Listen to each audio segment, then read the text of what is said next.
The Sentinel Mindset. All right, ready? I'm gonna put your chair down just a little.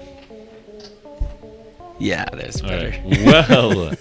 Well, good morning, everyone. Welcome on this beautiful, beautiful day today. The day is always beautiful, Mike. Absolutely. And today we have a very, very special guest. We have Rhonelle Bruder from the R.I.S.E initiative. Yes. And Mike, I always like to throw this back at you when I will. What is the R.I.S.E initiative?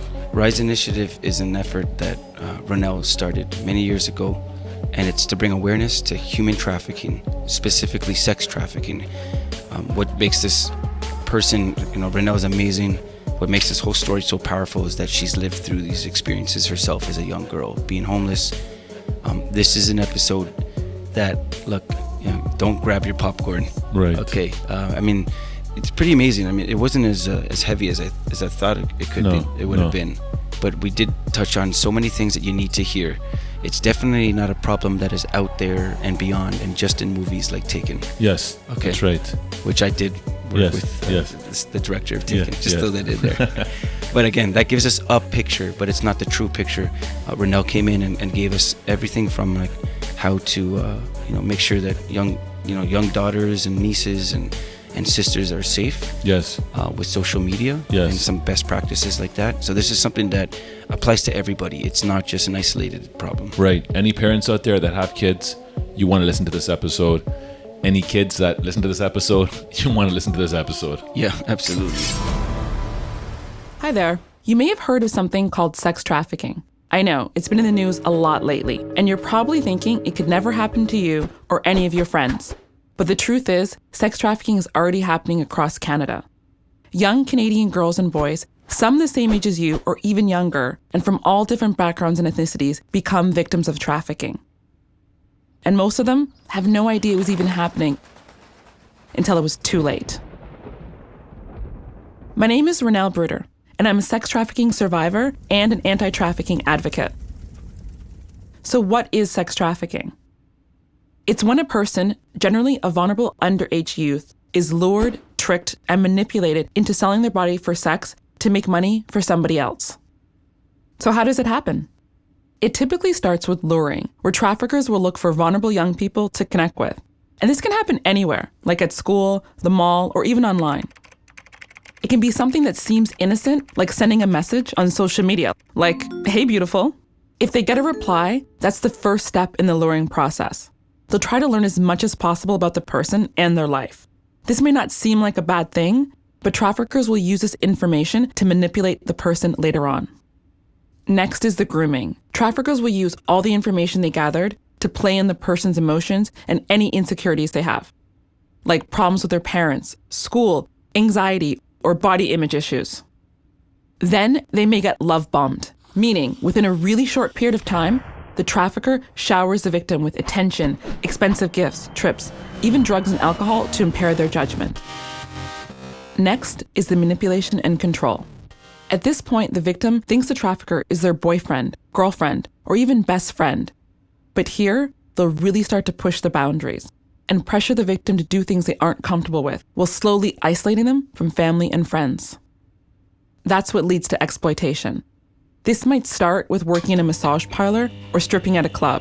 They'll tell the victim, "It's just this once," or think about how much money they'll make. Then it progresses into sex acts. And if the victim tries to say no or leave, the trafficker may threaten them or become violent. Sex trafficking is real, and it's happening right here to young Canadian women and men. So remember how trafficking happens, and talk to a trusted friend or adult if you feel that you or your friends may be in danger. And lastly, if something seems too good to be true, trust your instincts. Thanks for listening. The Sentinel is known to be reliable, fearless, disciplined, consistent, courageous, motivated, and skillful. So do what you feel passionate about. Take chances. All these qualities start from the mind. Your mind can be your worst enemy or your most powerful weapon. The world becomes your library to help you become better at your craft. Is this the dagger? Learn how to achieve greatness and tap into the Sentinel Mindset. You ready? Yes. Ready to dive in? Yes. Let's do it. Right, amazing. I'm a little nervous. Are you nervous? Oh my goodness, Mike. Let me help you out, buddy. Well, good morning, everyone. Welcome on this beautiful, beautiful morning. I'm excited. I'm always excited, Rhonelle. I'm Yeah. always excited. Yes. I think it's a good way to just start the day, just being excited. But today we have Rhonelle. And who is Rhonelle? Rhonelle is founder of the R.I.S.E initiative. And Rhonelle Bruder? Bruder. Yes. Bruder Yes. is a proper way to say Yeah. that. That's right. That's right. We always clarify and make sure. Yes, just in case. we always Yeah. do. We Yeah. always do. One thing about us is we don't fact check all the time. Well, I don't, and I always make mistakes, and that's me. He's got a Mediterranean flair, so Yeah. so names sometimes Yes, exactly. they come out a little different. That's right. I butcher them sometimes. I butcher them. But thank you very much for coming down. Thank you. How are you doing today? Everything well? I'm good. Yes. Amazing. Amazing. And sir, you were saying R.I.S.E initiative. The R.I.S.E initiative. You know, the word rise. I'll tell you this, just because I was watching Batman a couple of weeks ago. Did you ever watch Batman? The one where Like the cartoon? No, not the cartoon. Oh. The movie where it was with Batman versus Bane, and Batman had his back broken and he had to rise. Basically, Yeah. Did you remember that? And he had to jump out of those cliffs. Yeah. And that's what that crowd is shouting for. Shouting rise for like rise. 17 minutes. Yes. That's a very powerful word. Yeah. Okay, the Yeah. word rise. Why don't you bring some context to what rise is? Yeah. So first of all, the acronym is R.I.S E. So it's Resilience, Inspiration, Strength, and Empowerment. Okay. And I launched that about a year ago with really the idea of wanting to support vulnerable youth. Okay. And so coming from my own lived experiences and seeing, the challenges that young people, particularly young people that are at risk, have when they're trying to transition their lives. Right. And so I wanted R.I.S E to be a safe space where young people could talk, we could share stories, could share some of the things that worked for me, some of the tools and the strategies. Yes. And really focus on health, wellness, cultivating resilience. Yeah. Right. Life skills. Right. Amazing. Well, I know we were introduced to you by Ron Chinzer. Yes. Okay, and Yes. I'm telling you, like The infamous. the infamous, exactly. When Ron mentioned to us, basically you need to meet Rhonelle. I mean, I'll tell you right now, when we started going a little bit deep, it was kind of like jaw dropping. I mean, the information, the experiences that you went through, it was very, very, very jaw dropping. And I think the context of what we're going to get into, I think a lot of people may not really think it exists. To be honest, maybe they think it happened. We're talking about human trafficking. Yeah.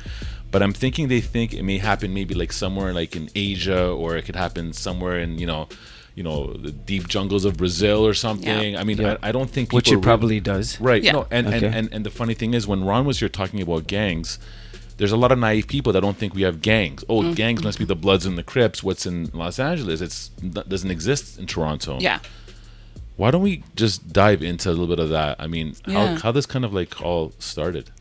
Yeah, well, I guess, first of all, I'll say when it comes to human trafficking is, to your point, a lot of people have this idea, it's kind of like the movie Taken. Yes. So it's, it's international, or if it's happening in Canada, it's girls, women, children coming from like Eastern Europe, coming from Asia, that are being forced into this country.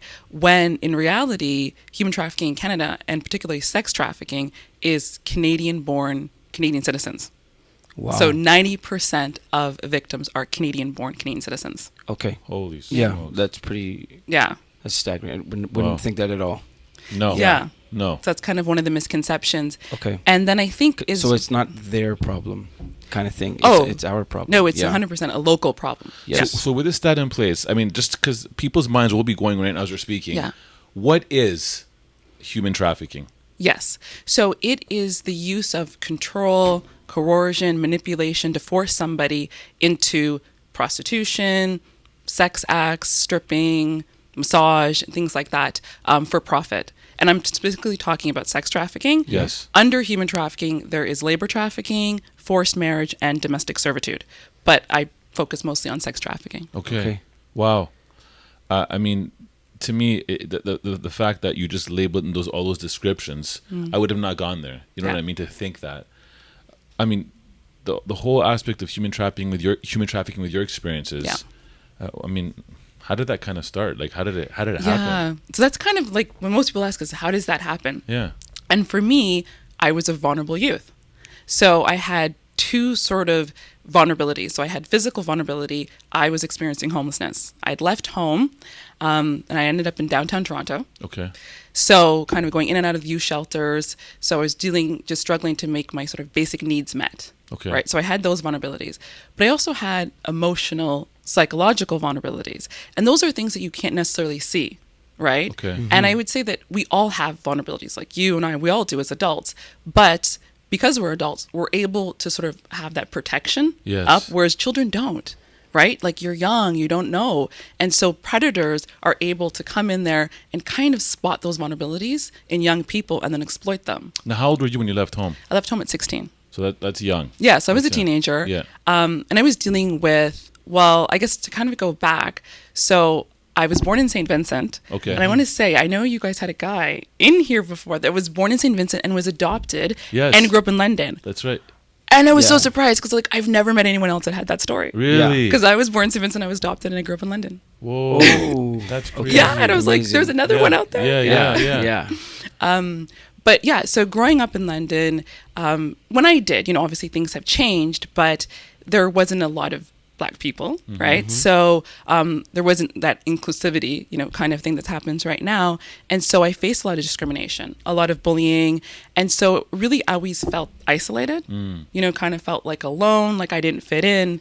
And so for me, my psychological vulnerabilities was that need to belong. Okay. The need for a sense of belonging. Right. Absolutely. Wow. And having been, you were adopted, right? And Yeah. that's how you came from St. Vincent. Yeah. Okay. So at 16, I guess you weren't looking for belonging. I guess you were looking to just get out. Or, Well, I think I was. Yeah. I think I was. Yeah. I don't know if I would have articulated it that way, right? Yeah. Yeah. But I think I was looking for that. I was trying to sort of escape what I felt were my problems and, try to find that sense of community, that sense of place where I could be, where I could feel like I really fit in. I've heard it said before. It's like trying to find your tribe. Yeah, like your people. Everyone's just trying to find their people. Whether it's like, okay, you love chess, like I love chess, or whatever it is. Yeah. Okay, so you come to Toronto. Yes. And it looked a lot different. Not as many condos. No. As many condos. Okay. No. And it was called the Sky Dome. Yes. Okay, Yes. right? Yeah. At that's the right. time. Yeah. And what was it like? What was your experience being on the street? Well, for me, so first, coming from a small town, going to Toronto was like, oh my God. It was, you know what I mean? So there was like that level of excitement first, and then coming, and I just stayed with friends. So I initially just started kind of like couch surfing with different friends. And then I guess when I kind of wore out my welcome, then I ended up on the streets. But I was fortunate. I was a young person. So there is a lot of services for young people that are homeless. Right. There's Covenant House. There's all these places that you can stay. Young Street So Mission. yeah, so I was really fortunate. So I was able to sort of go into there and have that protection. Yes. But still didn't have really stability. Okay. So even though I was able to, at the time I was living in transitional housing, you're still not really stable. I didn't have that sense of security either. Wow. So you're in the mix right now, Yes. and you're going through this, jumping around. Yeah. What now takes your path? By the way, while you're down here, how long is this window now before it gets into this like red zone? Like when is it? I was probably in Toronto kind of like for a couple months, like couch surfing, doing all that kind of stuff for a couple months. Had found transitional housing. Yeah. And then just ended up meeting a girl. Okay. So another misconception. People Right. always think that people get lured into trafficking by men. Yes. Right. But a lot of times women are used as recruiters. Okay. So- how old is this girl? I would guess she was probably like 19, 20. She wasn't that old. She wasn't that Wow. much older than me. So when you're looking at her, you're like thinking, okay, I can relate to this girl almost. Yes. And she was almost, for me, like an older sister. Okay. She was pretty. She was cool. Yeah. She had all these nice things. And I just remember going to her place, and she lived in a condo. So if you're a teenager and you're And you're living seeing in this. a one-room place, Yeah. and you meet a girl who's like not that much older than you Yeah. in a condo, Right. with like nice clothes and bags and her hair and her nails done, you're like, oh my God, like Yeah. how do you Right. have that life? Yeah. So, And I guess that's exactly what the question had begged. Yeah. Did you ask her? Did she proposition something to you? So we had conversations, and she was like, it's really easy. You know what I mean? I have these guys, they're helping me out. They're, they helped me get the condo. So that was kind of the thing. They helped me get the condo. And I just kind of, they helped me get work and stuff like that. I'm making this money. And then, yeah. Wow. So it's- you're yeah. having this conversation. You're getting comfortable. Yeah. How long before you start like really getting curious now, thinking, maybe I should check this out? It wasn't that long. I mean, for me, sort of the idea of being able to go from, like living in poverty, Yes. struggling just to Yes. make your basic needs. You're like in survival For mode sure. to be like having this glamorous life. I mean, it didn't take that much to sell that to me, right? Wow. Okay. So Okay. I mean, so Yeah. what happens right now? Like, So then she introduced me to him. yes. So that was the thing. So she was sort of like, the person to kind of lure you in, and then she introduced me to him. And what I would say is that people think a lot of times traffickers or predators are going to be like this evil monster, Right. this mean, cruel person. They're sadistic. Yeah. That was not the case at all. Yeah. Do you know what I mean? Wow. He was a nice guy. He was a nice guy. Because again, every time, and I mean the conditioning of media, I'm thinking of a sorry to the Russians, Yeah. but I'm thinking of a guy with a Russian accent. Igor. Yeah, Igor. That basically, Boris. that's very, very scary, Yeah. and has no personality. Yeah. Like and that's kind of what I'm thinking of right now. Yeah. No. No, he was, like a nice person. Right. And so that's the thing, is you have to build that trust. Yes. Right. And so if someone was to meet you and right away, physically abusing you, hurting you, Right. I mean, as soon as you have a chance, you're going to run away. So they're playing the game. Yeah, you know what I mean? But yeah. if you build that trust and that relationship with somebody, and that really was, and for me, I would say he sort of represented almost kind of like a father figure. Okay. So that protection, that I care for you, I'm going to look out for you kind of thing. Now, how old would this guy be? Like, if you have a 19-year-old person that Yeah. you can relate to, Yeah. when you're saying father figure at 16, Yeah. you look at 25-year-olds as old guys. You Yeah. know what I mean? Like, you know what I mean? Yeah, yeah. You know what I mean? So, like, I would probably say he was maybe in his like late 20s, early 30s. okay, I I would see. guess. Okay, Yeah. okay. Yeah. So Yeah. not that old as Yeah. well. Yeah. Yeah. And Okay. what did he lay out? Did he, was it and this is where, we're Yeah. hoping just to kind of get some of the details of how it happened. Is it something that you was our plan laid out and said, look, this is exactly how it Yeah. works? Yeah, this is what I Or- can do for you. Here's Or was the world. or was it incremental? Is Yeah. it like step by step and over time you found yourself? Yeah. So really what it was, okay, so, I want to help you. I want to help you sort of better your life. So this is how it kind of works. You work dancing. Have you tried stripping? Have you heard of stripping before? And I think I'd seen like the movie Striptease. So I was like, okay. Yeah. And so, do this, you work in the club for a couple months, and then you'll be able to have enough money. You know what I mean? Like, you'll have enough money for your day-to-day living expenses. All the rest of the money, I'm saving for you.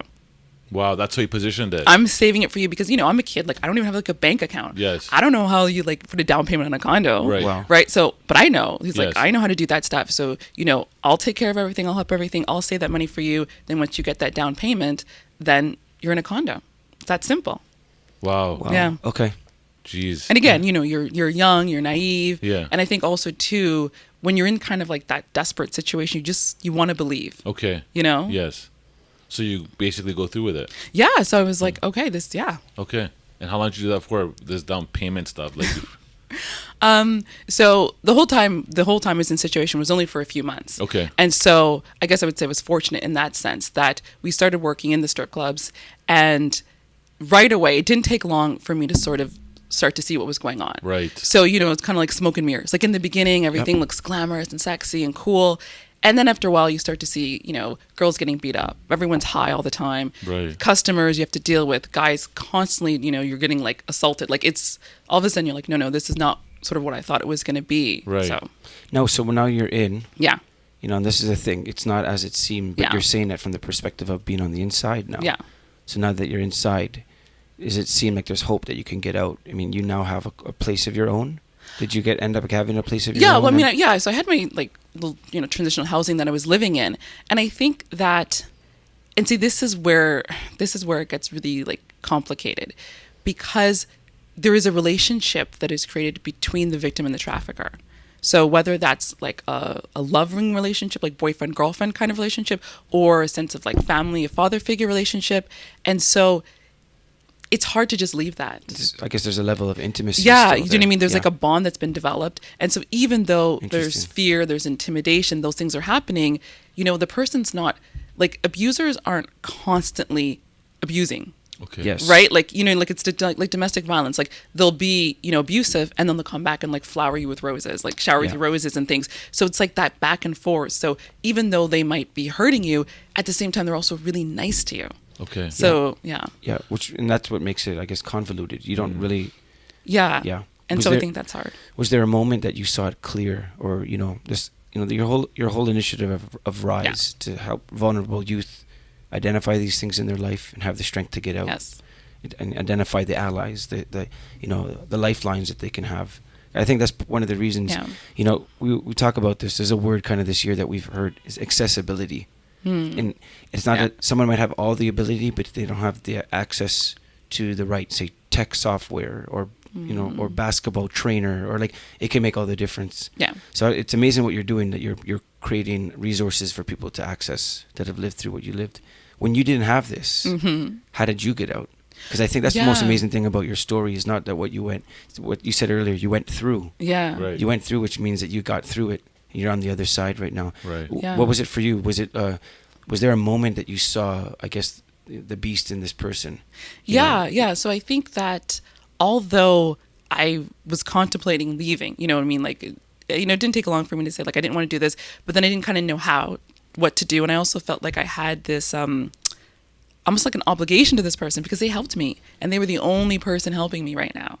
You know what I mean? So it's almost like if I don't have this person in my life, I have nothing. Okay. Right. But I think for me, sort of the, I guess, trigger would have been just, and there was like, for me, there was never any violence. So he was never abusive to me. He never hit me or anything like that.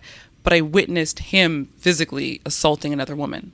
And that was the first time I've ever seen that. I'd ever seen, a man beat on a woman, period, but let alone someone that I cared for.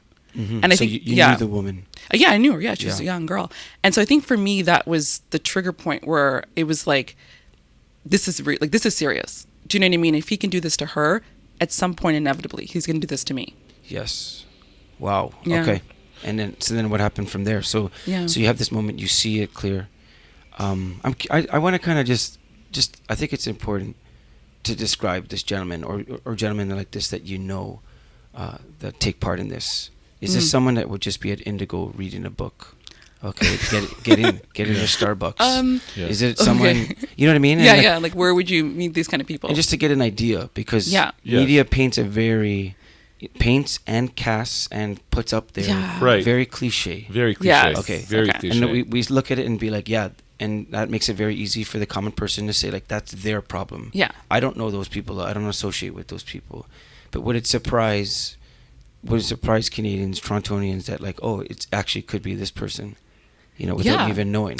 Well, I mean, before you say that, I mean, we were talking about this earlier. When you have guys like Jeffrey Epstein, yes, right? Epstein, yeah, billionaires, influential people, right? I mean, what was his crime? He was basically targeting sex trafficking. Yeah. You know what I mean? And Mike, I mean, that's the scary thing. It could be anybody. It could be anybody. Yeah. Was that kind of like what your experience with this individual? When Mike was asking, was that when you're describing this guy? No, I wouldn't. I mean, he wasn't a billionaire. I would say he was more like of a street person. Yeah. Do you know what I mean? So he was someone who would have been like, involved in like drug traffic, other kinds of street things. Right. Yeah. Okay, so just one of, I see. Yeah. Okay, yeah. But obviously he knew how to postulate to be very trustworthy and... Oh, yeah, I think like all sort of, traffickers, predators, I mean, they're sort of master manipulators. Right. And that's what they're able to do, right? So, right. Yeah. When you're in this, I'm going to call it a bubble. Yeah. Okay. Because you're in this, and your world is not really being, penetrated by anything else. Is there anybody on the outside that is connected to you and saying, "No, what are you doing? Like, you got to get out of this. This doesn't look right." Do you have any of those voices right now? So no. So at the time, I was estranged from my family. Okay. Right. Like I'd already had left home, so I was estranged from my family, and then you're on, with kind of like that street people, and then sort of in that world. So everyone I knew was in that space. And that's, I think, another problem is it becomes so normalized to you. Wow. Because everyone like all the guys I knew were like selling drugs, pimps, all the girls I knew were, doing something like this. Right. So to us in that world, this is normal. Yeah. And it almost seemed as if, this sounds really silly to say now, but it almost seemed as if like we knew the secret. Like we knew something no one else knew. Like we were hustlers. Yes. You know what I mean? So it's kind of like we were the ones who had it. Right. The rest of the world were like squares going to doing a 9 to 5, but so there's also kind of that brainwashing, I think. For sure. And that makes sense because I've known people over the years that, will articulate things like that, what you're describing, because to them what they're doing on is the secret sauce. But when you're seeing it from a different set of eyes, you're like, well, what's going on here? Like, you got to reach out. So right now you have this moment, and you're like, I need to get out. Yeah. Do you have this conversation with this guy right now and say, I'm out? No. Okay. Yeah. No. There's no. Is there? Yeah. No, you wouldn't do that. There's no pink slip that you see. Exactly. Say, I'm out. Okay. Yeah. No. So it's literally what do you do? No, I was fortunate. I was able to get in touch with some just like the street friends that I knew, and was just kind of like, guys, like you guys have to come and just like help me. I got to get out of here. And so I was able to kind of like just go like leave. I literally just left, and then just kind of stayed like underground and just like outside, stayed away from everybody, just kind of like hid out for a couple months. Is this guy trying to get a hold of you right now? Like, is he calling you down? Or paging you. No. Yeah. So, no, there were cell phones then. Okay. No, but, no, so, this is the thing. So a lot of people ask that. They're like, were you afraid when you left? Yes. And I wasn't, because this is probably the sad, honest truth about it, is these guys don't even care enough about you. Wow. Because as soon as you're gone, there's 20 other girls. Wow. They're already lined up. Wow. So it's like, why spend that extra energy trying to trace down Rhonelle? Yes. Yeah. Okay. I got other girls. Wow. There's no chase because there's a lineup. Yeah, it doesn't like which honestly is almost like hurtful. Yes. When you're young, because you're kind of like in a weird way you kind of want them to chase after you, but they don't care. So you got out. Yeah. Okay, and you moved on. And before we're gonna go into that transition, do you know people that stayed or are still under bondage, basically, and in that environment, or something happened worse from being? Yeah, well, I've just over the years, I've known tons of women who have been, victims of trafficking, and a lot of times what I found is they might start off, in a trafficking situation, they might leave that trafficker, but then they stay in the sex industry. Because what people understand is once you've already been in that industry, you don't necessarily have, the skill sets to work in the professional world. Do you have an education? You know what I mean? Like, what can you do elsewhere? So a lot of women, particularly if they have kids, end up feel that they have to stay in the sex industry. And I'm also pretty sure that things like self-worth, insecurity, self-esteem, all these are piling on top of each other, which are saying, how is the world going to even accept me? Exactly. There's no chance. Exactly. That's why there's a lot of shame and there's a lot of guilt and stigma. And even now, I talk to women who have been out of the life for 20 years, 10 years, and they still carry that shame and that stigma. Wow. Yeah, the shame, what's interesting about shame, it's incredibly powerful. It is. And it throws a shade on you where you always feel that even if the sun comes out, you're not worthy of it. Yes. To step in it. Yeah. That's for them because they didn't do what I did. Yeah. Well, how did you get past that shame? Yeah. I think for me, so after I got out and, there wasn't, kind of services like there is today. There's a lot of services for psoriasis today. I ended up having my daughters and I ended up becoming, a single mom. But, even though that's not necessarily a great thing, but for me it was because it all of a sudden gave me a sense of purpose. Okay. Do you know what I mean? Yeah. So even though maybe I wouldn't have had the strength to do these things for myself, right, I now had a little baby girl that I had to protect, that I had to do things for. And so then I think that really pushed and motivated me to go back to school. Okay. To do these things to better her life. Right. Yeah. Which you have your master's and you have an honorary bachelor's as well. Yes. Right. Which is amazing. So you did that while being a single mom. Yes. Yeah. Okay. Amazing. Yeah. And this is truly, as you're talking, even though the acronyms of the R.I.S E. Yeah. This is truly a rise. Yeah. Do you know what I mean? Yeah. I mean, think about this. What you're not only were you put in this experience. I mean, your experience prior to that was tough. Yeah. Okay. And you found a way to get out. And then on top of that, this is where it now truly starts to inspire me. What I hear is that you're trying to help others now. Yeah. See, it could be one thing just to get out and move on. Yeah. But you're now trying to be like, I want to point the message out right now. This is what you need to do to avoid that, or this is what you need to do to aware of what could happen in the surrounding if you do this. Yeah. Right?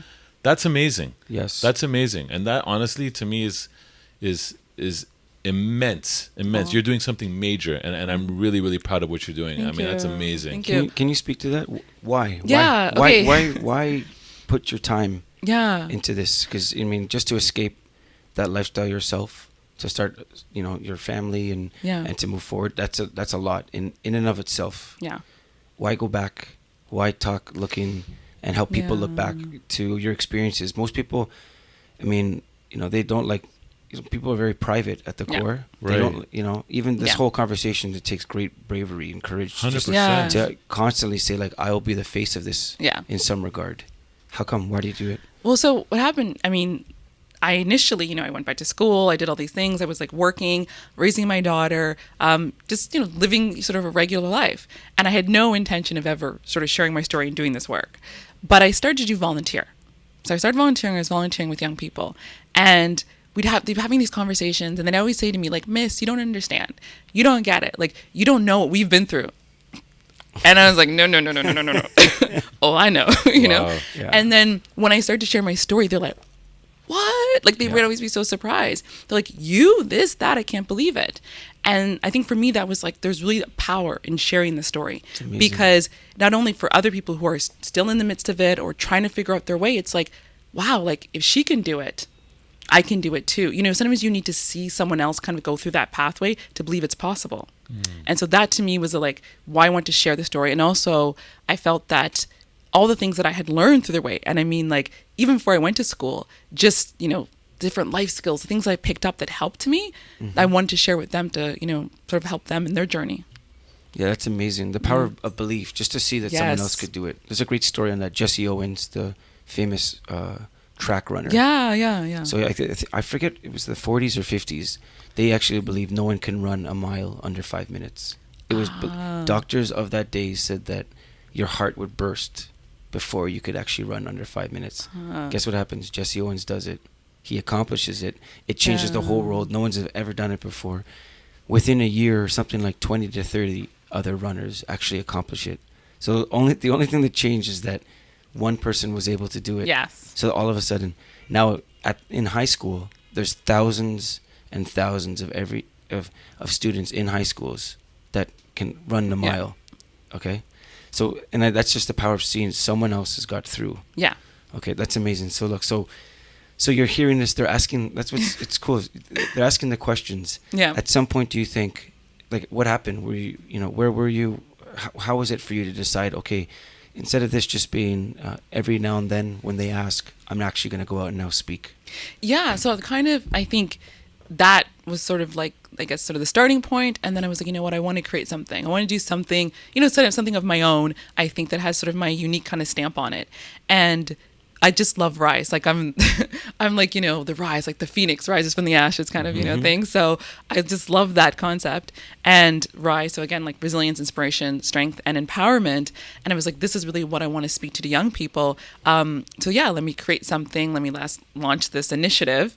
And and then I kind of just started doing that. And then people just start to connect with me. And, one thing leads to another. And then, I guess you're here today. Look, I mean, I'm a father of a daughter. Mike is a father of two daughters. Yeah. I have a son as well, but for the sake of this, daughters. I have a son as well. Yeah. Sons are also important in this conversation. Yes, They absolutely. are. Yes. So we're not Yes. they're not pushing them out, Mike. Yeah. No, it's true. My daughter's starting high school. Yeah. Okay, and she's turning 14, and grade 9 into the 10, 11, 12 world of high school. The wonderful world. The wonderful world. Obviously, the initial fears that she's stepping into a new environment. Yeah. But when I hear all this, I mean, as a father, right, or parents, what can they do to ensure their kids avoid these kind of things? So we're always telling our kids, listen, when you cross the road, look to the left, look to the right, right? But we also want to give them situational awareness, skill sets. We want to equip them. Yeah. And for us in security, But you don't want to scare them. but you don't want to scare them exactly because they'll probably think, "Come on, Dad, seriously." I mean, we want to put them on that right track. Yeah. What could parents do to look out for these kind of things? Yeah.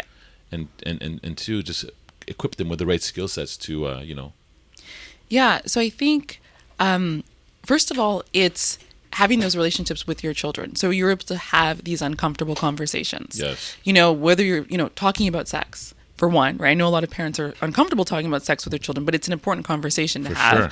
And then talking about human trafficking, but not just, human trafficking is this thing where someone's going to come and they're going to force you into prostitution, but the fact of what does a healthy relationship look like? What are boundaries? What is consent? Do you know what I mean? If someone asks you to do something you don't feel comfortable, what do you do? because that's really what's, because they're not going to get great. kidnapped, Yeah, but it's they are great. going to meet a guy that may say to them, I love you, I want to be with you, but hey, could you send me some nudes? Yeah. And this is happening right now to like 14-year-olds. I mean, this is scary, but this is the truth, right? Yes. And then after the nudes, it's like, hey, my friend thinks you're hot. Do you think you could kind of do something with him?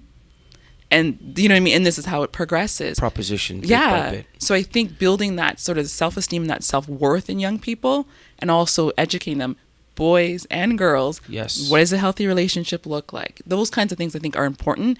And it's not just having the conversation once. It's a continual thing. That's amazing. We can really talk on this for a while because what you just shared there, you have that insight. How does it look in this day and age? Yeah. Okay, so sending nudes. Okay. Yeah. With social media, there's access that someone can connect to you all over. People can create these phantom accounts and pretend that they're 17 when they're 47 and all these things. Can you give us an idea of some of the, I guess, the devices, the tactics that are used out there? Yeah. So when it comes to social media, I mean, you have Instagram, you have Snapchat, there's like Meet Me, there's Facebook, all those different platforms. But really what I would say is that children should know to keep their accounts private. So if somebody tries to reach out to you or a friend you don't know them, you don't accept them. Mm-hmm. That's one. But also not to divulge too much private information. Because young people share everything. I mean, I share everything too, but young people share everything on social media. And that's very dangerous because if you're a predator, all you have to do is scroll someone's feed and you can know everything that's going on in their life. It's true. Right? I mean, I was telling this to Mike the other day. I went away 2 weeks ago. And I know people just love sharing everything from down to the food they're having. Yep. But when people say things, and by the way, this is a security tip for everyone listening right now. When people say things like, hey, on our trip, and they actually tell you locations. I'm Pearson Airport going to Puerto Rico. House empty. House empty. You're telling the world 14 days of fun. 14 days of fun. Can't wait. I never thought of that. Yeah, oh my god. Yeah. People don't. I mean, the minute you hear that, if I'm looking at it, I mean, or someone else, it's like you said, it's a not a non-private account. You're telling everyone that no one's at your house. Okay, so to me, or if you have like say 4 kids and you're so excited as a couple that you're going away because your kids are old enough to be on their own, and you can even say that, I can't wait to leave the kids behind, and then bam. So to me, 100%, I that's an incredible tip about making sure that keep it private. Yeah, so parents keep it private. That's huge because I mean. Yeah. Okay, so what were you going to say? No, you go. I was saying parents need to know, as you said, what their kids are doing. Do you know there was actually an app? Maybe we can put this up. We can upload it on the Instagram account. That's non-private. But there's all these apps that parents should be aware of that kids are using. Do you know there's an app called Calculator? Yes. And when you click on the app, it's a calculator. So the parents are thinking, oh, my kid has a calculator app. I feel so nice that he has one. If you click on it, you got to put the passcode, like 76542 in the calculator, enter. It takes you into a behind-the-scene platform now where you can share pictures and communicate with people. So it's a hidden calculator face into an open app. And they're trying to let parents know, look at these kinds of apps that your kids might be having because that's what's happening. Yeah. When my son's playing video games, I'm like, who are you talking to? Like, I can hear some guy in Texas talking with them, and it sounds like a man. I feel very uncomfortable with that stuff because I'm like, what's going on here? And he can hear my son's 11-year-old sounding voice, right? So I think parents, when you're saying being aware of what their kids are into when it comes to the power of social media is huge right now. Huge. Yeah.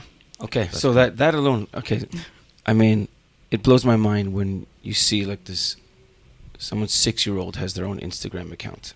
Yes. Okay. Yeah. It's just like, boop, they're gonna, And there's a lot of that. What do you think when you hear 13-year-olds begging their parents to be on Instagram or any of the social media platforms? What's your thought?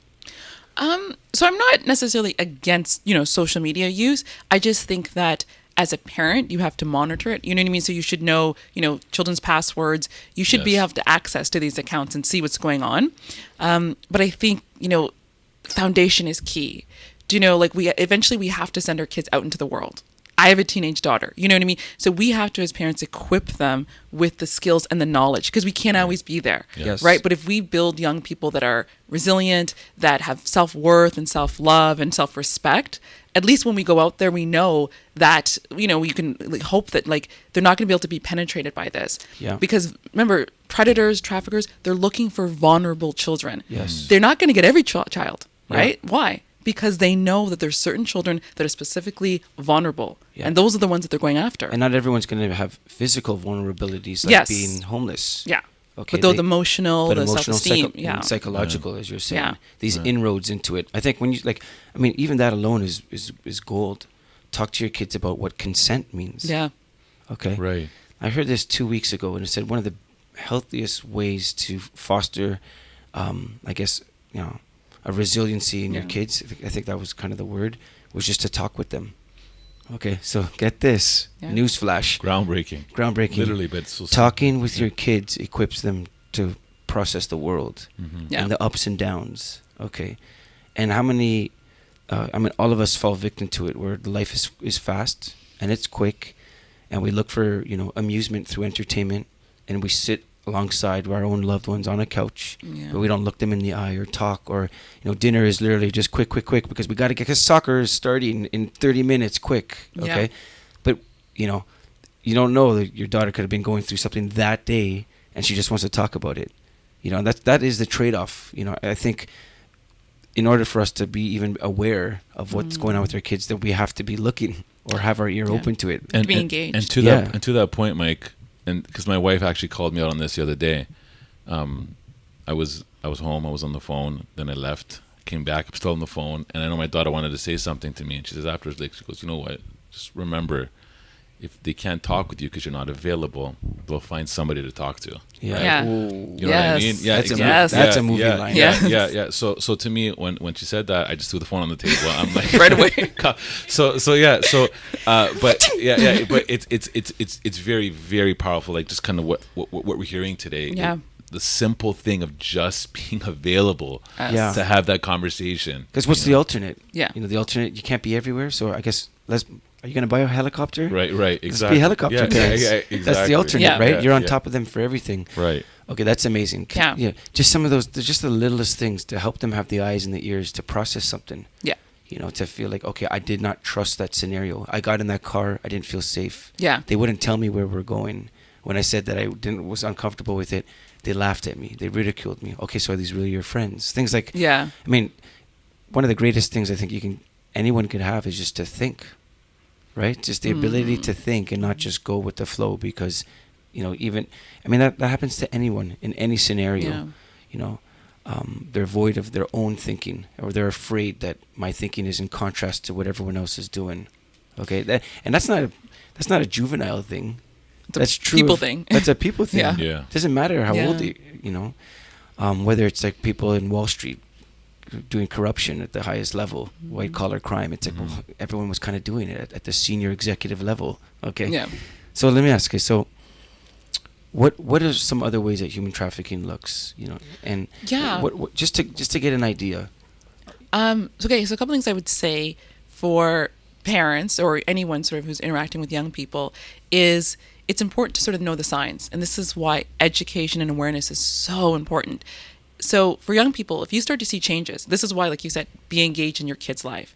Because you start to see changes. If all of a sudden you see their grades dropping, if they start to dress differently, do you know what I mean? If they're constantly tired, if you start to see these little changes, you got to act on it immediately. Because I think a lot of times, as parents, especially, you said we're busy, we have teenagers, we're just like, okay, they're home, they're in bed, they're good, that's it. Yeah. But no, like look for those little subtle changes within your teenager or the children in your life. And if you do see something, that's something to have that conversation with them. I think it's important for all young people to have that safe person that they can talk to. And that may not be mom and dad. It could be your aunt. It could be just like a trusted adult in their life. Coach. Yeah, or whatever, coach, a therapist. Like if you don't want to talk to me, I get it, but can you talk to so-and-so? Just having that adult that they can speak with. And then another thing that I know is really helpful is having a safety plan with your children. Prior to before when they go out and they're kind of going on their own a lot, is to say, listen, if you ever get in a situation where you feel uncomfortable, where you don't feel safe, call me. Just say the word, like, Yep. whatever that is, Yep. I'll be there, and that's it. You don't have to say anything. Yeah. So, you know what I mean? Because, sometimes kids, you get in these situations and you don't want to call mom and dad because you don't want to get in trouble. Yeah, And so exactly. they just stay, and God knows what happens. So it's like, Right. just have that safety word, like banana. That's the- dad banana. And you go, like, and Yes. Yeah. No questions asked. no questions asked. Yeah, nothing. You Yeah. that's amazing. That's a code word. That's good. Yeah. That's Yeah, good. I know. I've talked about that with my kids before. Yeah. And a code word because they could be in a situation where Exactly. they don't feel at liberty to say, "Come get me," Yeah. right? Where Right. are you? Or whatever. Yeah. Yeah. Okay. No, I mean, for myself, I made almost every single mistake in that fashion. I was in something I was in over my head. I thought, mom and dad, and I said, you know what? I'm going to get in trouble if I say something. So I just stayed in. Yeah. And then I actually got really good at even just swimming even deeper and deeper, because instead of going up, it's like, okay, I'm just going to learn to hold my breath. And I Yeah. started to get in and I started to get really good at navigating through there. And I went maybe easily 6 to 8 years without even telling my parents anything. Yeah. Okay. And it got me into a really bad situation. So social media, I love sometimes just a little practical, Yeah. along with the big things. It's like, what are the little things to look at in just in everyday life? Make your social media account private. Yeah. Okay. And if Only accept people that you know. okay. Right. Any other practices that you're aware of working with youth or that you know personally? Yeah. Well, I think it's, again, don't share private information. Yeah. Things like that. So you don't want to be sharing, your innermost thoughts on social media. I know that's hard for young people because they like to, but things like that, like what are you sharing on social media? Just how we sort of be cognizant that whoever you're speaking to, whoever sees us, you don't know them. Yeah. It's just out there. Yeah. Okay. Yeah. Especially even the images. You don't own the images that you put up. Yes. Anyone could take it, screenshot it, do whatever they want with it. Exactly. Yeah. For sure. Is there so the window of trafficking, human what would you say would be that age? So would you say, for example, between the ages of like maybe, I don't know, 13 and 19 is the window? Once you pass that, like in your 20s, it kind of doesn't happen as much? No. Okay. No. So what I would say is typically it is sort of like that 13 to probably like 12 to maybe like 19, 20, 21 age range is where you see. But I've heard of a lot of college age, university age girls that are being lured into trafficking. So it's not just sort of like once they get out of high school, they're safe. Right. Because a lot of young women, even in their 20s, are lured into trafficking. It might look a little bit differently. It might now be, meeting somebody on, Tinder. Okay. Yeah. Again, you know what I mean? The guy presents himself as a boyfriend. He wants a relationship with you. And then once that trust is built, then comes the coercion, the manipulation. Another big thing right now is the whole sugar daddy, sugar baby. I don't know if you guys know Yeah. about that. Yeah. But yeah, so a lot of young girls, particularly in the university age range, are looking for the sugar daddies. And a lot of these sugar daddy websites like aggressively target university age, young women. And so they get in these relationships with older men typically where they're exchanging money for sex. Right. And, sometimes, pay for school fees, pay for your lifestyle, but a lot that can potentially lead to trafficking. Do you know what I mean? You've already sort of stepped over that line where you're changing money for sex. Right. Right there. And after that, like the power dynamic between the person that's paying and the young girl, obviously, and sometimes that can lead to the person saying, okay, well, now I want you to sleep with this person. Now I want you to do that. So there have been cases of a couple of women I've known who started off meeting a sugar daddy and then actually ended up being trafficked by their sugar daddy. Really? Yeah. Can you elaborate on the term sugar daddy for those that don't have... Yeah, so it's an street. older gentleman that will spoil a young woman. essentially? Yeah, Right. it's an exchange of usually like, a young woman spending time with, sleeping with an older gentleman for money and gifts. Right. Yeah. And I think we've seen our fair share of those connections. I mean, we hear a lot of stories as well of those things. Yeah. Let me ask you this. So we obviously are giving the dynamic of what to do to empower our kids. Yeah. Now, what would you say are the traits that kids or people should look out for in that potential sex trafficker, right? So, Yes. so things like if you have conversations that go like this, red flag, red flag, red flag, red flag. Yeah, well, I would say, and this is like the point with the healthy relationships is so important. So if you meet somebody and they're just love bombing you, you know what I mean? You meet somebody and they're buying you gifts and they're spoiling you, and you go from like 0 to 100 in 2 days. Yeah. Like they're saying, I love you, and you've known them for 3 days. that's a red flag. Right. Yeah. Do you know what I mean? So a lot Right. of times young people, they just want that attention. But to understand that that's not healthy and it's not normal. So if you're meeting someone that's, doing things that aren't appropriate, that's a red flag. There's something wrong and you need to step away from that. Yeah, Okay. that's good. There's an alternate intention. Yeah. Yeah, Yes. for that attention. Okay. And it could be anybody. That's the key there. It could Yes. be anybody. Human trafficking, sex trafficking. What do with the progress that you made, what needs to happen? Okay. Oh, yeah. There's statements like, we need to end it. You hear things Yes. like that. Is it possible? Is there ways to, what are the steps? I know that you spoke, you're actually taking a political stand. You've had an opportunity to sit at a round table, right, with Justin Trudeau. Yeah. Which is incredible. Mm-hmm. So what are these other experiences that you've had, and what do you see your effort? What is it? Is it creating a wave? Is it? What are you hoping to have happen? Yeah, so I guess sort of my role as sort of an advocate within anti-human trafficking is, I think, first and foremost, to create awareness, because you can't fight a problem you don't know exists, right? And so most people don't know, like you said, that's what we started off here. Most people don't know human trafficking exists. They don't know what's happening here in Canada, and there's not a lot of attention paid to it. Do you know there's been a surge of gun violence in the last few weeks over this Yes. summer? Yes. With immediately news, media, stories, publicity, right? Because you can see gun violence. If there's a shooting in Liberty Village, we know it's happening. Yes. Whereas human trafficking, it's hidden. It's right there under the surface. So people just don't think it's existing, even though it's been happening for years and years and years.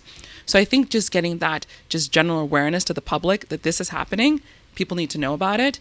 And then as far as with the advocacy piece, it's really trying to advocate for more services, right? So I wouldn't really say services, I'd say more resources. So we have a lot of services available for survivors in Toronto. There's a lot of great organizations that are able to do a lot of great work. We have the Toronto Police. They have an amazing human trafficking enforcement team, but they need funding. It's like anything, do you know what I mean? Like a lot of these grassroots nonprofits, they're working on shoestring budgets. Wow, and I think I've seen something else that when you were speaking, I think on CBC, about there's so many cases. There's hundreds and hundreds and hundreds of cases that Toronto Police can't even keep up with it. I think there was 1,000 cases within the last 5 years. I think over 300 victims that they've worked with, and that's what's been reported. Yeah, we know. And we know. Yeah. What's reported is just literally a fraction of. That's like the tip of the iceberg to what's actually happening. So I think we just need more resources for survivors in the short term and also the long term. So what I found too is I had a lot of people reach out to me and say, my daughter or my niece is a survivor, but her trafficking happened 10 years ago. There's no services for her today. She's still struggling with addiction, with mental health, with trauma, Yes. And there's nothing available for her because she's not immediately out of a trafficking situation. So, trauma impacts you for the rest of your life. Yes. It doesn't just go away in 1 year. It shapes you in a way. It shapes you. So we need services for, after, a survivor's been rescued, but also like throughout the lifetime, they're going to need care and services. Okay. Yeah, because it's not just about falling or being plucked out. It's like what happens next. What happens next? There's so many things just, again, because a lot of young women don't have an education, job opportunities, children, so you need like childcare and support. Yeah. A lot of women who have been trafficked also have charges related to their trafficking because they had to hold drugs or guns. So now that impedes their success in life. So there's so many things that they need to sort of be able to reclaim their lives. That speaks to like abuse as a whole. If the resources aren't there, those who have been abused they can be susceptible to abuse as well, whether it's emotional, sexual, or physical. That's one of those things where you hear about someone saying like, I don't want to do it, but it was done to me. Yeah. Right. This so-and-so, this family member, this person beat me, and they end up doing the same thing to their loved ones. And resources when that word, it's a holistic word. Like, it seems very generalized. Yeah. What does resources what does that look like? Funding. Funding, right? Money. Okay. So that's the thing. You need money to be able to keep these programs operating. And you need money to be able to increase them. So that's the thing too. So just even to address the scale of the problem, there's just not enough, there's not enough safe homes for survivors. Yes. Right? So after they come out of a trafficking situation, they need a place to stay where they can get that round-the-clock care. There's not enough of that in Toronto. We do have some, which is amazing, but we need more. Mm-hmm. So it's things like that where you just need more funding dollars to go into this. So that's great. So that just gives an idea of like how to connect. Yeah. Safe houses is one. What Yeah. what else is there? What else does resources cover? So safe houses, any sort of, care, like I was saying. So education supports is a big one. Economic opportunities. So, employment opportunities for them to be able to get jobs and support themselves. Childcare is huge because a lot of women have children. There are legal supports. You need legal supports. Sometimes if you have a child with the trafficker, which happens a lot. Wow. Right? So how do you manage that? Or you have charges, again, because, things you were forced to do when you were being trafficked. Yeah. You have to have, deal with that. So there's a lot of different things that women are dealing with, these young women, to try to get their lives back together. So I think that's really where we need a lot of the funding. And again, short term and long term. Yeah. I know that R.I.S.E is a social enterprise. Yeah. It's not a nonprofit. Yeah. Okay. So given it, like, if someone was saying like, hey, I'm really hearing what this is. I want to give thousands of dollars towards it. I used to work in nonprofit for 10 years. We worked with, marginalized youth in marginalized neighborhoods that were at risk. And there's always like a new name, I know exactly how millions of dollars translated into programs set people up, the right people with the right heart to affect change and go into neighborhoods and really, literally revolutionize what was happening in that neighborhood and change the stigma there. And so I've seen that it can help. What would, if someone wanted to give to R.I.S.E, what's some of the things that you're doing? Yeah. So one of the things is working sort of directly with young people. So through the workshops. So it's a series of workshops that I facilitate. Yeah. Amazing. So focus on things again like health and wellness, building resiliency. Because I think for me, one of the things that really helped me sort of be able to come from these experiences was the fact that I was able to really tap into that. So things like mindfulness. Mindfulness is amazing. You know what I mean? So it's a practice that I do daily. And it's one of those, I think, coping kind of like strategies that really important for young people to have. So when you feel, anxiety, when you feel depressed, when you have these, to be able to just take that moment, to just breathe and really become centered and be in the moment, right? Because a lot of times when you dealt with trauma is you're in the past. You're replaying those horrible thoughts and those horrible memories, and that can be re-traumatizing again and again. Damaging over right? and over. Yeah. Yes. So mindfulness helps you kind of stay centered. So that's kind of like with R.I.S.E what I like to do, but also education and awareness. So going and speaking to whether it's, young people, teachers, people like that who interact with young people, just to sort of give them sort of what are the warning signs of human trafficking, what are the things to look out for. And of course, I always like talking to young people and just sharing my story because I feel that really helps them to be able to see somebody that's been through it and to say, oh, okay. But also kind of to explain to them what happened before. So what was it that led me to a position that I was so vulnerable, right? Yes. Right. Because I was, I have a family. I have a great family. I love my family. And I had these vulnerabilities, but I didn't tell anybody. I didn't, I didn't know how to articulate what I was feeling, so I just kept it in. And had I been able to say to somebody, listen, like, I'm hurting. I need help. Can I have someone to talk to? I never would have left home. Right? Yes. So this is like, when I talk to young people, it's saying, if you're going through something, find someone to talk to. Find someone. Don't leave home. Don't do these drastic things because you're only going to put yourself in more danger. Yeah. That's good. Let me ask you this. What are your upcoming projects right now that you're working on and events around the whole R.I.S.E initiative? Okay, so I guess, so September 21st, I'll be at the Free Them event. So it's the Free Them Walk. It's the 7th annual walk. So if anyone's to come out to support, I'll be walking also with the keynote speaker. Okay. And with the R.I.S.E, just continually going to be speaking and working with young people. So I guess if anyone's interested, they can check out my website. I know you'll be sharing all that stuff. Why don't you say that right now? We'll put it on the links as well. Okay. So my website is just www.rhonnellebruder.com. Okay. And then my social media handles is Real Rhonelle. Okay. Oh, I like that. Yeah. And Rhonelle spelled Keep it real. RHONELLE. Yes. Yes. BRUDER. Yes. Okay. Bruder. Yeah. Yeah. Okay, that's amazing. We'll definitely do that.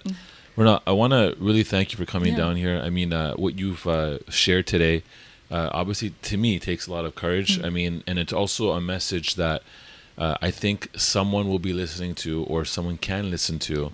And if they're stuck right now, if they're in a situation, or if they know someone that's in a situation, that they can basically provide that insight and just provide that support.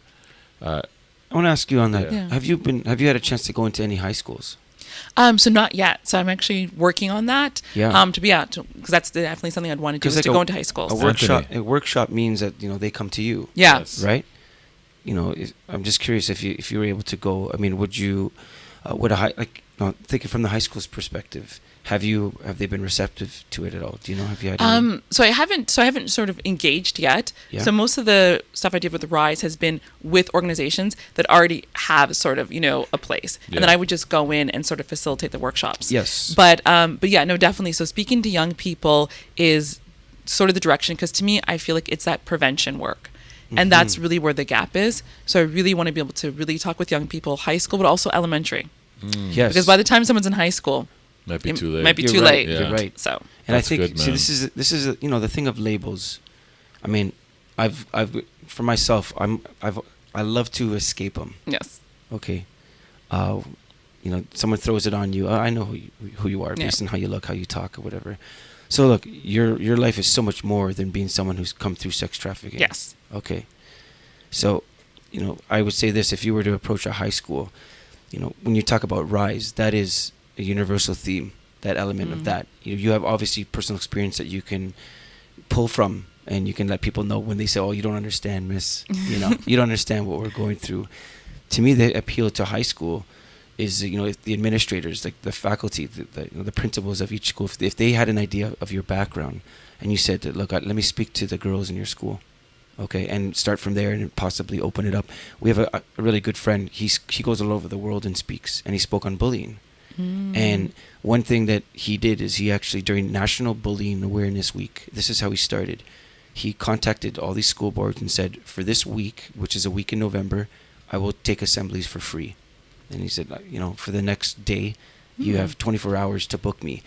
Within like 4 hours or something like that, something crazy, he was booked the whole week, Monday to Friday, just nonstop. Yeah. Before that, for a year, he got into 2 schools. He was trying and trying. Yeah.